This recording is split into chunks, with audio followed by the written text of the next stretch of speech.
Je m'appelle Laurent Coulot, je suis directeur et cofondateur d'Insolite, une start-up basée à l'EPFL, Parc de l'innovation de l'EPFL, fondée en 2015. Notre but est de développer une nouvelle technologie de modules solaires qui combine à la fois un haut rendement et qui sont translucides sous lumière diffuse, ce qui est une fonctionnalité très intéressante pour l'agrivoltaïque, par exemple, où on combine l'énergie solaire et la production agricole sur le même terrain.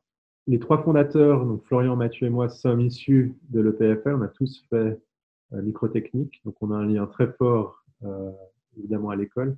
Et également, l'EPFL nous a aidé avec un InnoGrant en 2015 à lancer le premier développement, le premier prototype qui a été clé pour toute la suite, puisqu'il nous a aidé à faire ensuite un record du monde de rendement sur un petit module.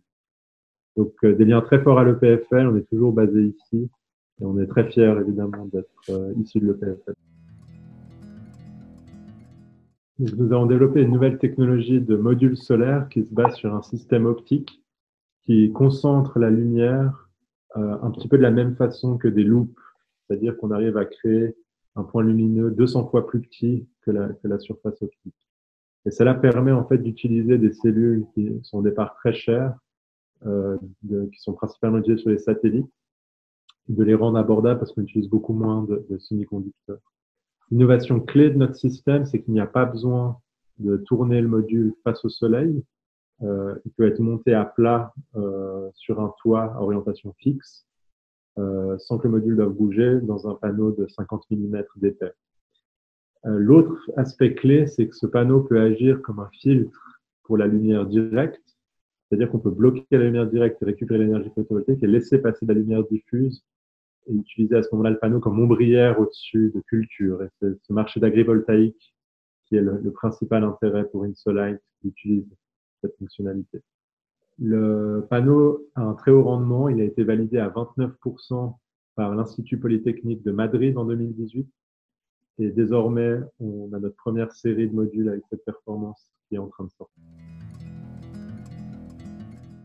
Donc, depuis 2015, on est passé à travers toutes les phases de validation nécessaires pour notre technologie. Donc, en 2015, c'était encore un prototype de laboratoire qui a été validé l'année suivante à Fraunhofer ISE à Freiburg en Allemagne à 36% au niveau laboratoire, qui constituait un record du monde pour un panneau qui n'a pas besoin d'être tourné. Et depuis là, tous les efforts ont été mis pour répliquer cette performance sur des toitures. Et en 2018, on a réussi à obtenir un rendement proche de 30% en extérieur sur un module de taille réelle. Et ça a été le point déclencheur pour lever plus d'investissements. On a pu décrocher un projet européen Horizon 2020 de plus de 10 millions d'euros qui a commencé l'année passée pour industrialiser la technologie et le lancement de la production. Et en parallèle, on a également réussi à clore des tours d'investissement privés avec notre dernier tour Série A où on a levé 5 millions de francs suisses en juillet cette année. Et tout ce succès passé va nous aider en fait dans notre prochaine étape qui est de commercialiser et de mettre sur le terrain les 1000 premiers panneaux avec des clients clés dans le photovoltaïque. La technologie a un avantage clé dans les installations qu'on appelle agrivoltaïques. Qui sont en fait, on cherche à combiner l'usage du terrain agricole avec la production d'énergie solaire sans sacrifier l'un ou l'autre. L'avantage clé de nos panneaux, c'est qu'il agit comme un filtre de lumière directe en produisant beaucoup d'énergie sous lumière directe, mais peut passer à la lumière diffuse, qui est souhaitable en fait pour la photosynthèse des plantes. Et on a vu beaucoup d'intérêt dans ce marché, et c'est pour ça qu'on entre en fait spécifiquement dans ce segment, qui représente environ 1% du marché solaire global, donc c'est plutôt une niche du solaire, mais qui est déjà à plus d'1 gigawatt, donc c'est très intéressant. Et en Suisse, spécifiquement, on peut régler un problème très intéressant qui est la disponibilité du terrain.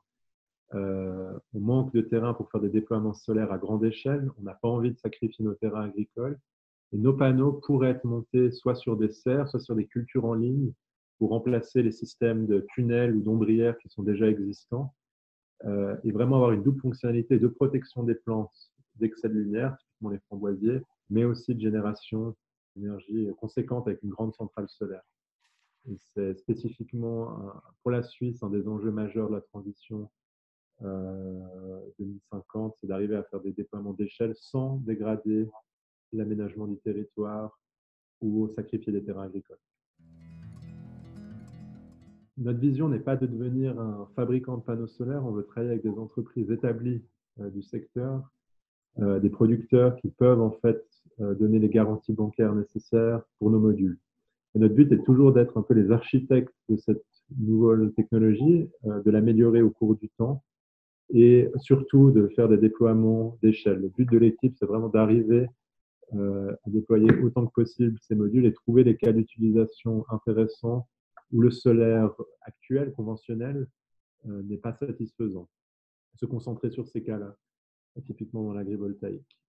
Et en 2030, on rêve de devenir une entreprise qui a déployé 1 gigawatt, qui a peut-être pu créer des emplois en Europe et surtout relancer un peu l'industrie locale de panneaux solaires en Suisse.